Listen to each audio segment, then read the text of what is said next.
Barka mengiris daun bawang dan menaburkannya di atas mie yang tengah dimasak bersama telur. Sementara kuah kental dicampur rajangan bawang putih halus ditaburi bubuk udang kering.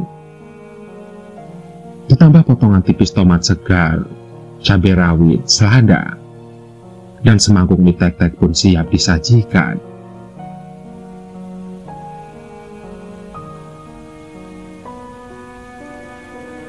Pesta tidak pernah usai di pusat Jakarta. Jalanan terkenang sehabis hujan, mobil-mobil mewah keluar masuk klub malam.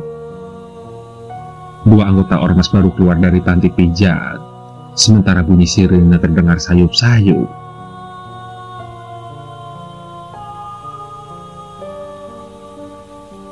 Nampak di lapak mie tek-tek di seberang jalan perempuan parubaya bercengkrama dengan dua remaja tangguh.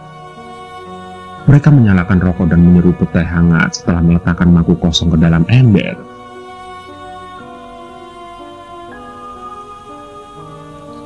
Barka, penjual mie tek-tek sebenarnya berjualan keliling. Namun menjelang pukul 11 malam ia biasa mangkal di tempat ini. Di trotoar pusat perbelanjaan di bawah tiang listrik, menjaring rezeki yang tersisa di ujung hari di ibu kota.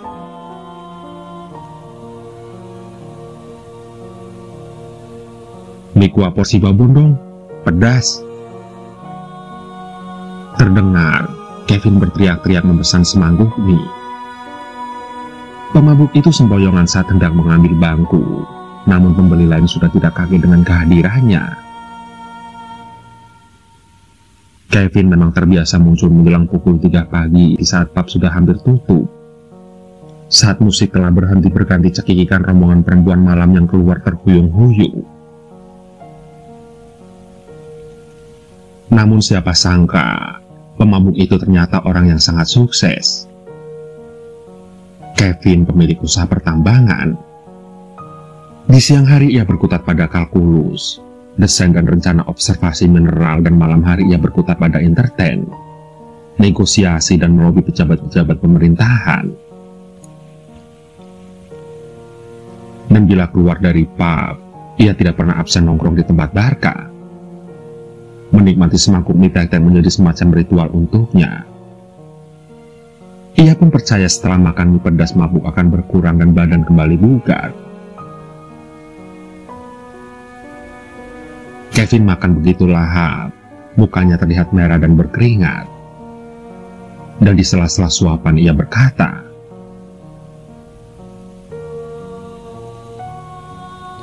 "Kang Barkah, ajarin dong masak mie enak kayak begini.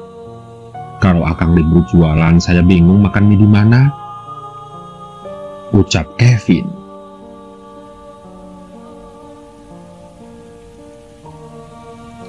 "Ya di rumah atuh, masakan istri jauh lebih enak, Pak," jawab Barka dengan santainya.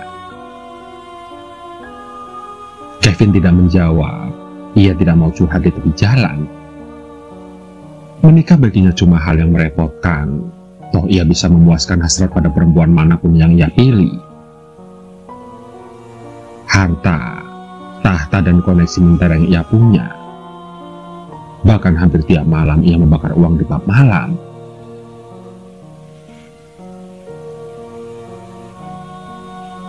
"Kamu jualan malam sampai pagi buta, apa tidak takut dicegat hantu?" Kevin mengalihkan pembicaraan.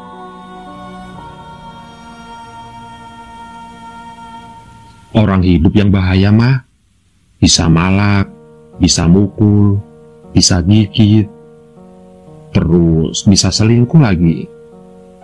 Nyakitin pokoknya mah," jawab Barka. Kevin tertawa keras. Dalam benaknya ia sepakat pada jawaban polos Barka.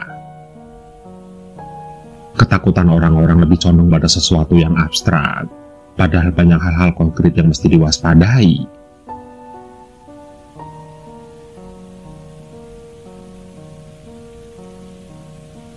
Nampak Barka menerima uang dari perempuan setengah baya yang terlihat cemberut. Namun ia tetap tersenyum. Ia pun lantas melirik pada Kevin sambil berbisik, "Saya punya cerita seram. Lebih serem daripada istri saya kalau lagi dapet, ucap Kevin.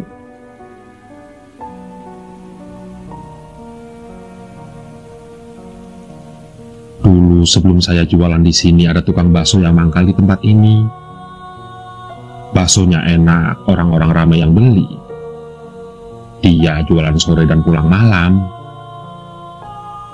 Nah, suatu waktu saat perjalanan pulang, ia dibegal di daerah Glodok. Gerobaknya nyangkut di pinggiran anak kali Ciliwung. Namun tragisnya, mayatnya tidak pernah ditemukan. Dan konon sejak saat itu, orang-orang di sini sering melihat tukang bakso lewat, tetapi saat dipanggil ia menghilang. Kadang ia terlihat di lantai 2 gedung parkiran, dan kadang ia terlihat di dalam mal yang sudah tutup.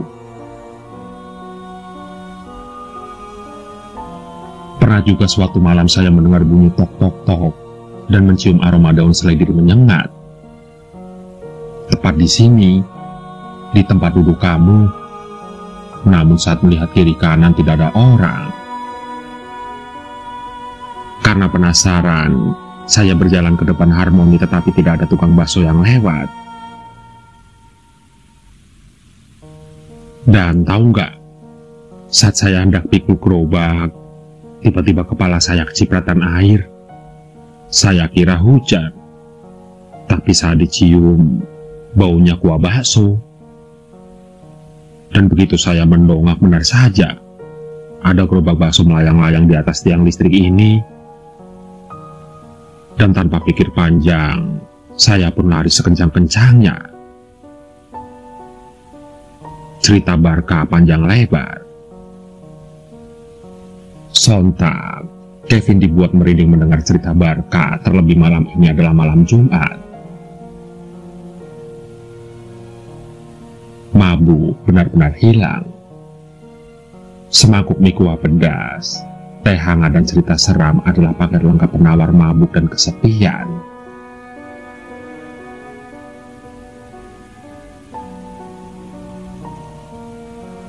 Singkat cerita, seminggu lamanya Kevin pergi keluar kota.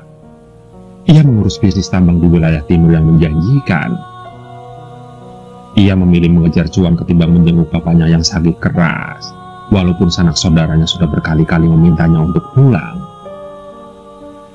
Namun Kevin bergeming, ia kukuh pada pendiriannya.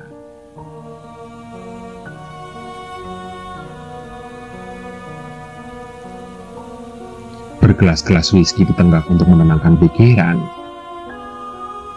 Dan walaupun tidak ada kerinduan, namun ternyata hubungan darah lebih kental daripada kuah mie tek-tek dan melekat kuat sampai akhir hayat. Hingga tiba-tiba terdengar suara. Tek, tek, tek.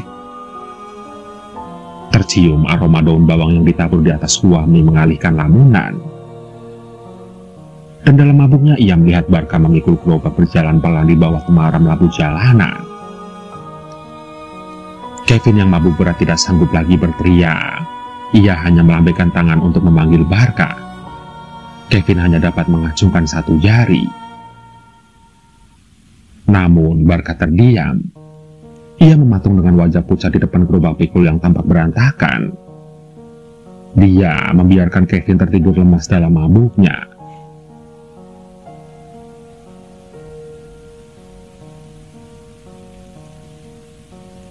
Malam berikutnya, Kevin duduk sendirian di sudut ruangan. Musik menggema tetapi terdengar seperti dengungan belaka. Ia gagal enjoy karena kabar sang bapak yang sakit keras di kampung kian mengganggunya.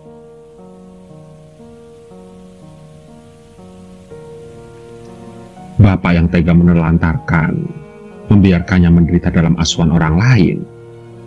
Bahkan ketika dewasa ia tidak diakui sebagai anak dan tidak jarang dihinakan dengan umpatan haram jada. Dendam Kevin belum surut. Meskipun peristiwa itu telah lama berlalu, trauma masih membekas. Ia belum pernah merasakan kehangatan keluarga selain dari cerita orang belaka.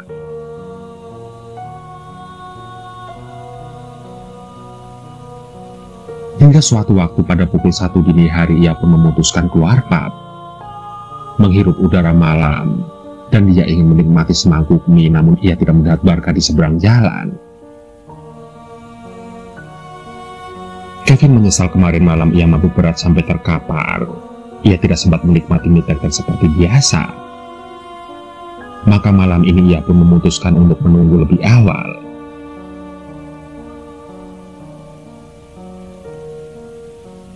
Namun sayang, Barkha dan gerobak pikulnya tidak kunjung terlihat. Kevin pun lantas bertanya pada penjaga malam bernama Wito.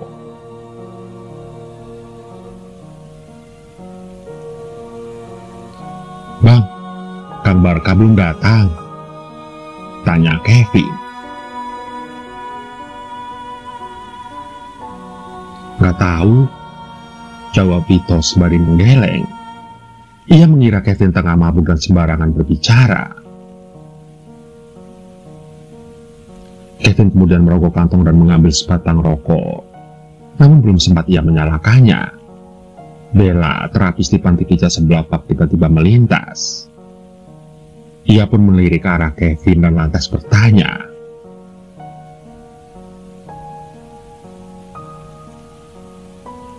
"Lagi nunggu siapa nih, Om?" tanya Bella.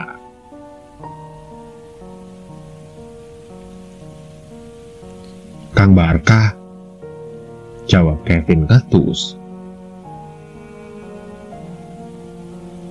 "Woi Om, dia nggak akan datang," timpal Bella. "So tau lu," ujar Kevin sembari membakar rokoknya.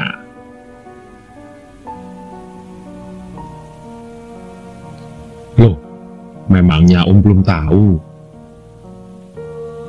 Bella yang hendak pulang pun akhirnya tertahan langkah untuk sekedar bercerita.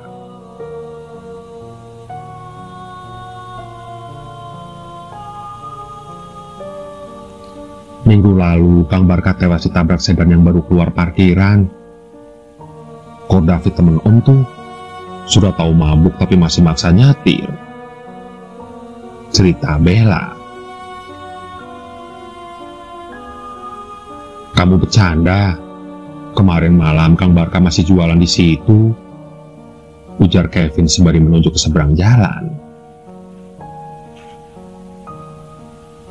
"Om, kamu mabuk," ucap Bella seraya menepuk-nepuk pundak Kevin dan pergi meninggalkannya. Kevin masih terpaku. Ia memandang ke tempat biasa Barkha berjualan. Namun tiba-tiba saja mata merahnya terbelalak, urat leher menegang, dan lututnya terasa lemas. Bulu kuduknya pun langsung berdiri kala melihat pecahan mangkuk yang tercecer di tepi jalan bergerak-gerak sendiri. Tak ada angin, tak ada hujan, sementara bunyi tek-tek-tek sayup terdengar dari kejauhan. Sontak, Kevin gemetaran. Pandangannya pun mendadak menjadi buram. Dan beberapa saat kemudian semuanya benar-benar menjadi gelap. Kevin pingsan.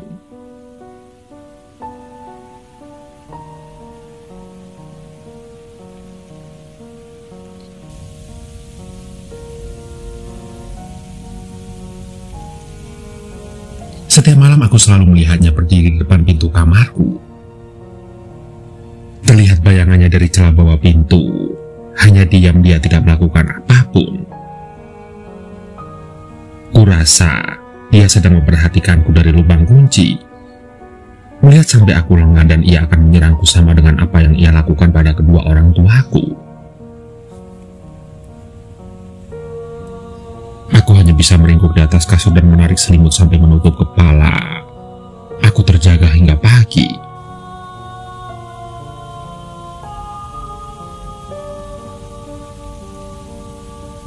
"Hei, sepertinya kamu kurang tidur lagi." "Iya, aku memang tidak tidur sama sekali. Semalaman makhluk itu mengintaiku." makhluk itu lagi. Sudah berapa kali aku bilang semua hanya hayalanmu saja. Terus, apakah kematian kedua orang tuaku juga hanya hayalan begitu? Dengusku kesal.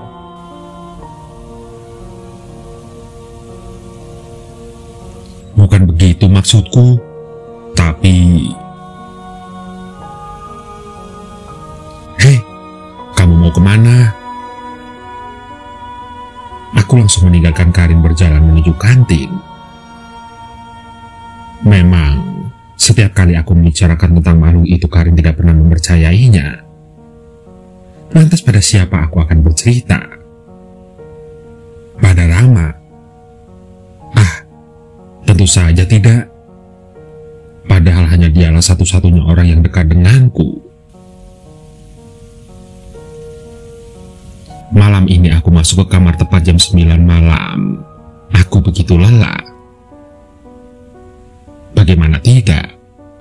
Aku tidak tidur selama 3 hari berturut-turut. Makhluk itu telah membuatku tidak berani untuk memejamkan mata. Aku yakin ayah dan ibu juga pasti merasakan hal yang sama sebelum kematian menjemputnya.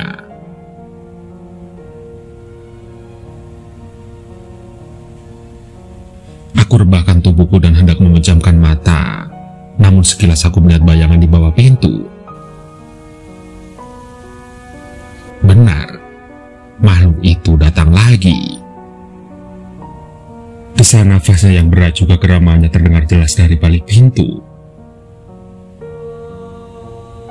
Ya Tuhan, sampai kapan ini akan berakhir? Apakah malam ini aku tidak tidur lagi? Gumamku.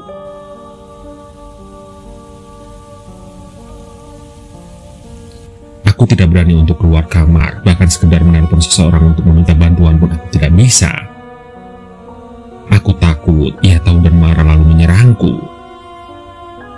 Lagi pula, siapa juga yang akan percaya denganku? Lalu seperti biasanya, aku hanya membeku di atas kasur menunggu hingga pagi datang.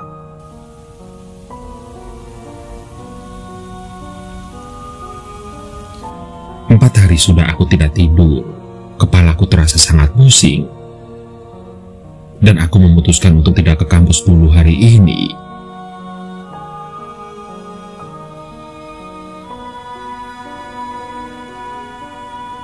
Tok, tok. Terdengar suara ketukan pintu. Dan dengan langkah gontai aku pun berjalan menuruni tangga untuk membuka pintu.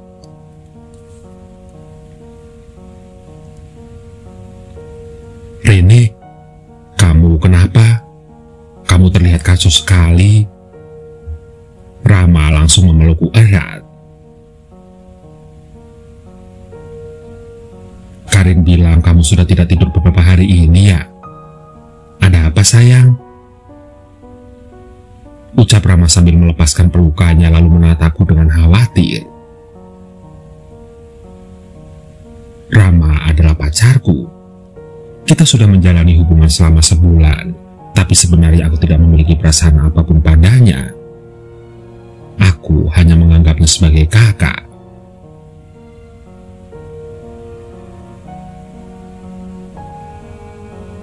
Kalau aku ceritakan kepadamu, apakah kamu akan percaya? Lagi pula, bukankah kamu juga sudah tahu apa masalahku?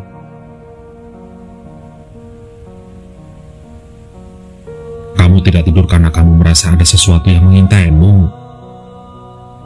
Tanya Rama. Bukan merasa, tapi memang kenyataannya begitu. Ya sudah sayang, jika begitu kamu tidurlah. Aku akan menjagamu di sini.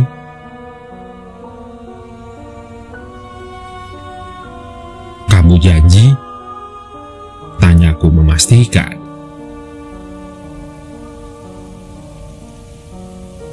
Iya janji. Gi, pergi ke kamarmu lalu tidur. Aku akan di sini menemanimu sampai sore.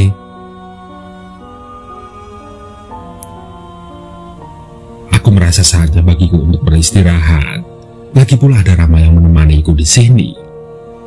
Itu cukup memberiku sedikit rasa aman. Meskipun harus kucek terlebih dahulu sebelum tidur, apakah ada bayangan di bawah pintu. Sebenarnya makhluk itu hanya muncul pada malam hari saja. Tapi tetap saja, aku tidak bisa tidur jika dalam keadaan sendiri.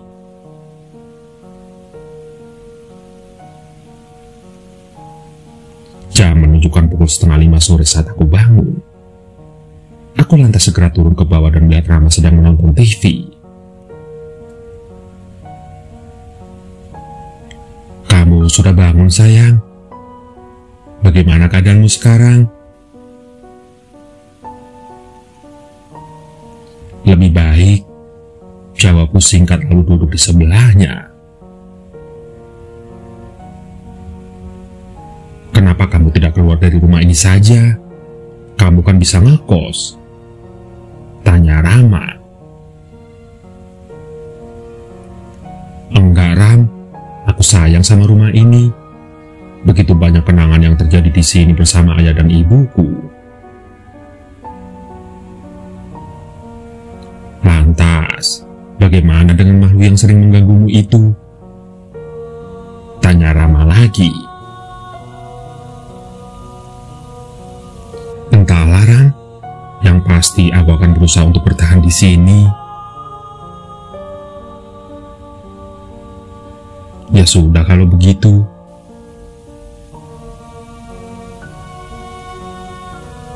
"Ren, sebenarnya aku sangat ingin menemanimu malam ini, tapi aku masih ada pekerjaan yang harus aku selesaikan. Nanti jika aku sudah selesai, aku akan kesini ya," ucap Rama. "Iya, gak apa-apa, Ram. Kamu sudah cukup menemaniku seharian tadi. Setelah kamu selesaikan pekerjaanmu, istirahatlah. Aku akan baik-baik saja kok," jawabku. Aku tahu Rama sangat menyayangiku dan mengkhawatirkan keadaanku. Itu semua terlihat dari raut wajahnya saat hendak keluar dari rumahku.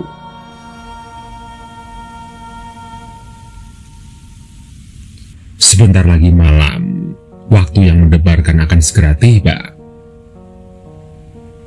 Setelah selesai makan malam, aku memutuskan untuk segera masuk ke kamarku. Aku lantas merebahkan tubuhku di atas kasur sambil melihat di bawah celah pintu itu. Namun, sepertinya makhluk itu belum juga muncul. Aku terus memperhatikan hingga tidak berapa lama ia pun datang kembali. Sontak hawa dingin bercampur rasa takut segera menyelimutiku. Terlintas di pikiranku untuk mengakhiri semua ini. Aku pun lantas mengambil sebuah gunting di dalam laci. Aku bermaksud akan keluar untuk membunuhnya. Benar. Meskipun aku tidak tahu makhluk apa itu dan apakah akan mempan membunuhnya dengan senjata manusia, yang ada di pikiranku saat ini adalah makhluk itu atau aku yang mati. Aku pun lantas beranjak dari tempat tidurku berjalan perlahan. Aku mendengar suara geramannya semakin jelas. Rupanya dia tahu aku akan melawannya. Sekuat tenaga aku lawan rasa takut itu. Bagaimanapun juga makhluk itu telah membunuh orang tuaku.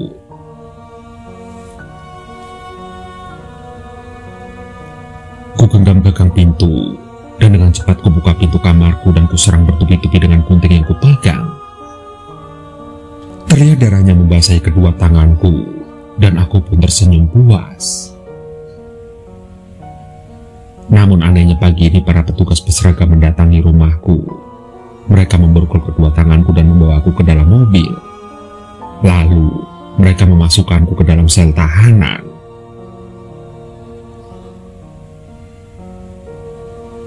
Aku yang sebenarnya masih bingung sontak bertanya pada mereka apa sebenarnya salahku. Dan mereka bilang, aku dipenjara karena telah membunuh orang. Nampak juga seorang wanita parubaya yang datang ke selku lalu menghujatku habis-habisan.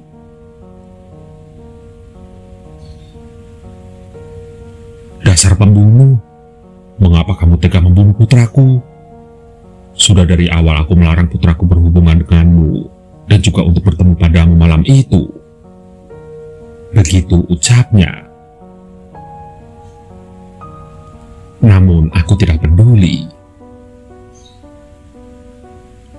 Siapa yang membunuh anaknya? Dasar wanita gila, gumamku saat itu. Hari berikutnya aku lihat Kari datang menjengukku. Ia terlihat sedang berbicara dengan salah seorang polisi. Ia lalu menatap iba ke arahku. Tapi, di mana Rama? Sejak 2 hari aku ditahan di sini, aku tidak pernah melihat dia menjengukku. Tapi, ya sudahlah.